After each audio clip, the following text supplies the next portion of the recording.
Bom dia, turma, tudo bem com vocês? Hoje nós vamos falar um pouquinho sobre o reino fungi. Então, o reino fungi vai ser aquele grupo que vai ter os fungos, né? Então, os fungos eles já foram inclusos no grupo das plantas por ter uma aparência e o habitat, né, parecido com o das plantas. Mas depois de um tempo eles perceberam que não era ali o grupo deles, né? Os cientistas eles consideravam os fungos como plantas sem clorofila, como se tivessem perdido a clorofila. Mas com o passar do tempo eles perceberam que não tinha nada a ver ficar ali naquele grupo. Então passaram os fungos para o grupo dos protozoários, né, com o grupo dos protistas. Mas mesmo assim falaram, não, ainda não é aqui o lugar dos fungos. Aí com isso criaram um grupo exclusivamente para os fungos, que é o reino fungi, que é o grupo dos fungos. Então os fungos, eles têm uma diversidade muito grande. Eles podem ser unicelulares, como nós temos o exemplo dos levedos, ou multicelulares. Nós temos o exemplo dos mofos, orelha de pau e os cogumelos. Essa aqui é a orelha de pau, né? O cogumelo a gente já conhece. Todos os fungos são heterótrofos, ou seja, não produzem seu próprio alimento. Então, eles têm que arrumar uma fonte de alimento para poder adquirir esses nutrientes.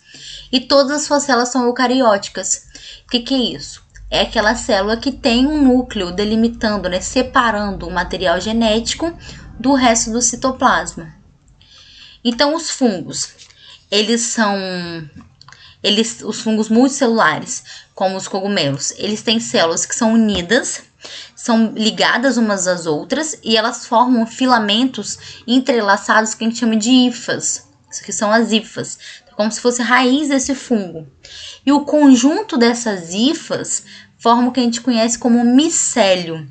Então, nós temos as hifas, né? E quando elas ficam juntas, compactadas, elas se reúnem e formam o micélio. O micélio, geralmente, ele vai ser encontrado dentro, né, do interior da matéria onde esse fungo está se alimentando. Então, a gente encontra, né, esse micélio como se fosse uma raiz mais comprida, que ela vai ficar dentro de alguma coisa que esse fungo vai se alimentar dentro dessa matéria e para ele ficar puxando, né, os nutrientes necessários. A estrutura que a gente consegue ver, que fica para cima da terra, essa estrutura aqui, a gente chama essa estrutura de corpo de frutificação. No interior desse corpo de frutificação, tem diversas estruturas, né, que a gente chama elas de esporângios, esporângios. Então, esses esporângios são aquelas estruturas reprodutoras que vão produzir os esporos. Então, o fungo consegue fazer a sua reprodução através dos esporos. Então, tem o corpo de frutificação, aqui dentro tem a estrutura reprodutora, que é o esporângio, que produz os esporos. Esses esporos, eles vão ser soltos, né? Esses esporos liberam esses esporos e eles podem ser levados pelo ar. Quando levado pelo ar, se eles caírem em um local onde a umidade e a temperatura é ideal para acontecer a germinação, esse fungo vai começar a germinar e vai gerar um novo fungo. Se não for, ele acaba morrendo, mas se tiver as condições adequadas, gera um novo fungo. Além desse tipo de reprodução, também tem algumas espécies que conseguem fazer reprodução por brotamento, que é o caso dos levedos. Então, nasce um pequeno broto, né, na lateral do fungo, esse broto cai e forma um novo fungo. A diferença de uma reprodução para outra é que, pelos esporos, esse fungo consegue ir a lugares mais longes. Por brotamento, ele vai germinar ali perto daquele fruto onde deu origem a ele, né? Perto desse fungo que deu origem a ele. As células do fungo, elas também têm parede celular, igual das plantas, só que tem uma diferença. A parede celular das plantas é feita de celulose. A parede celular dos fungos é feita de quitina. Então, essas células dos fungos têm também parede celular, mas ela é feita de quitina, que é um tipo de carboidrato, tá bom? Os fungos, eles podem viver associados a outros seres vivos por meio de dois mecanismos, que a gente chama de mutualismo ou parasitismo, né? Então, nós temos o mutualismo, que é uma coisa benéfica para os dois associados, e o parasitismo é uma coisa que é um pouco ruim, né? Que acaba causando algum prejuízo.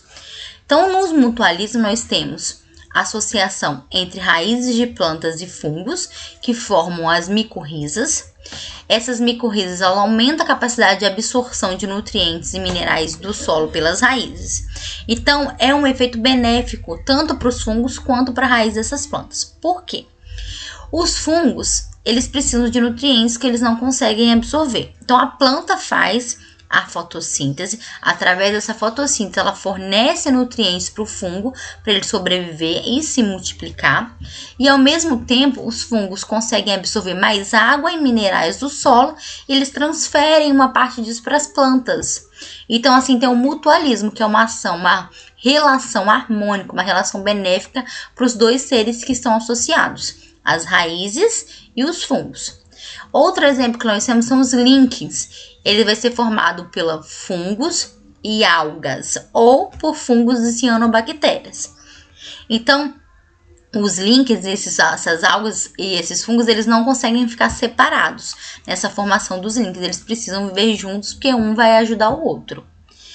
Então, além disso, os fungos eles podem parasitar animais, parasitar plantas, que vão causar prejuízos. Na planta tem uma doença muito comum que é a ferrugem, causada por um tipo de fungo que vai parasitar a folha e ela reduz a produtividade dos cafezais, do milharal e de algumas plantações de soja. Nos seres humanos e em outros animais, pode provocar o que a gente chama de micoses. Elas podem afetar a pele, a unha e o cabelo. Por quê? Nesses 3 locais tem a queratina, que serve de alimento para os fungos. E os fungos também, eles se desenvolvem em ambientes úmidos, quentes e escuros. Então, são condições ideais para eles se desenvolverem. Além disso, também eles podem causar frieiras e o sapinho. Por isso que é super importante a gente não dormir de cabelo molhado, fazer a higiene entre os nossos dedos, estar secando bem, para poder evitar essa proliferação de fungos. Aqui na Conexões, a gente vai falar um pouquinho de importância ecológica e econômica dos fungos.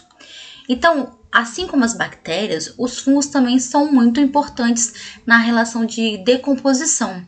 Então, eles fazem a reciclagem de matéria orgânica, né? Então, eles são importantes na teia alimentar, na cadeia alimentar, por ser decompositores.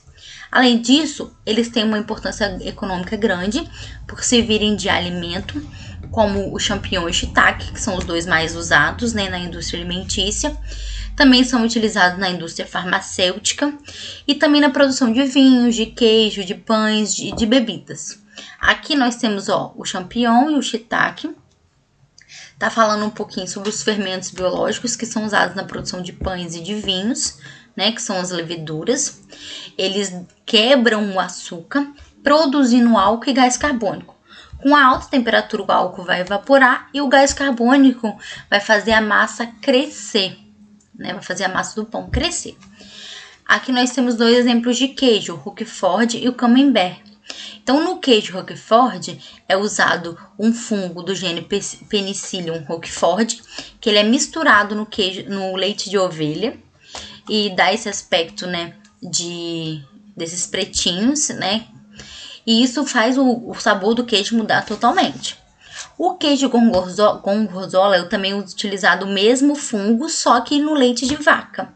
E aqui também nós temos nesse queijo camembert, é usado o fungo Penicillium candidum, que esse fungo ele é pulverizado por cima do queijo e após uma semana cria essa crosta, que é um mofo comestível, que vai também fazer ter esse queijo um sabor super especial. Então, sobre o reino fungo, a gente termina aqui. Vocês vão fazer para mim a página 51 da apostila. Qualquer dúvida, vocês me mandam mensagem, tá bom, gente? Beijos e até mais.